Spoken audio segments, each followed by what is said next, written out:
Greetings everyone. I wanted to show you how I reattached my first set of locks to my second set.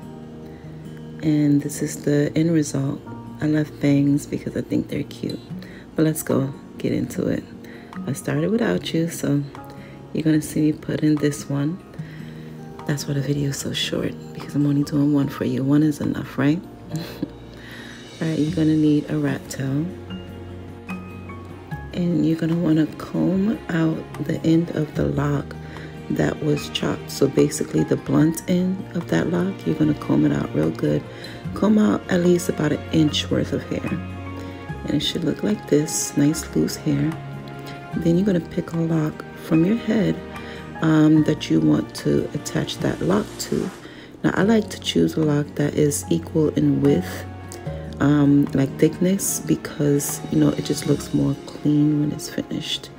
And so now I'm combing this end of my lock out, and again you want to comb out about 1 inch to match the inch of hair that you combed out on the lock that you're attaching.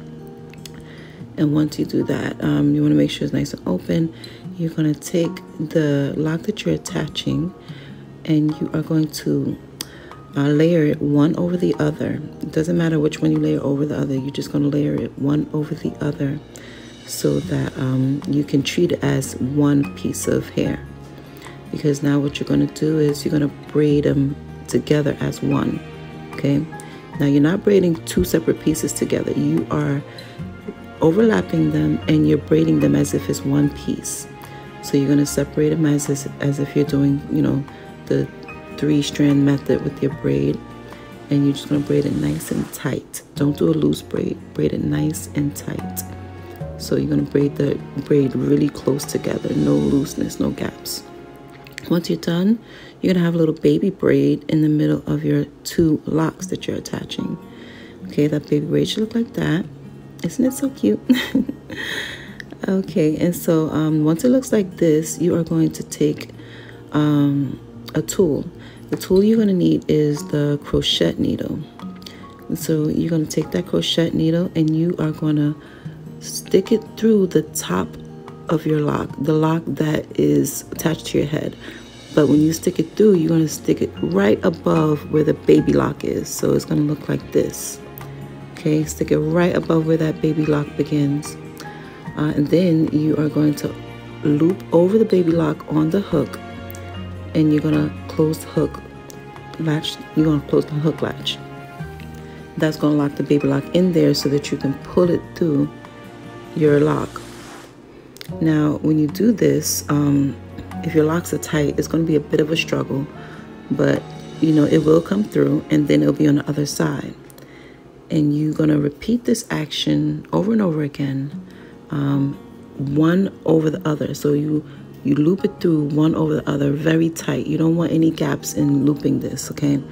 So when you loop one, you go right above that loop that you made and you loop another one in, okay? You're going to do it back and forth until there's no more of that baby lock to be seen, or it's just like a pinch left. That's why you want to comb out only about 1 inch, because if you did more than 1 inch, you'd be going on and on and on and on with this.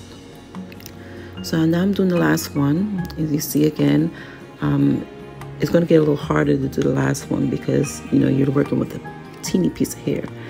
But you're going to latch that in and you're going to pull it through to the other side. And now we got just a little piece of hair left out. And so what I'm going to do with that is, you want to guess? You want to guess what I'm doing with that little piece of hair? We're going to palm roll it. Okay, so it's being palm rolled nice and tight. You want to squeeze the hair as you're rolling it, and you want to palm roll it moving up and down. And so now it looks seamless.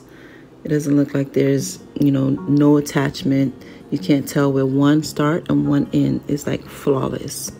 And that's what I did with all of my locks, as you see here. Okay, it's all done. And so now I can take my hair out, shake it, have fun with it, put it up, put it down. It's a great way to preserve the locks that you cut off before but don't know what to do with. Just put it back on your head and enjoy. Thank you for watching. See you next time.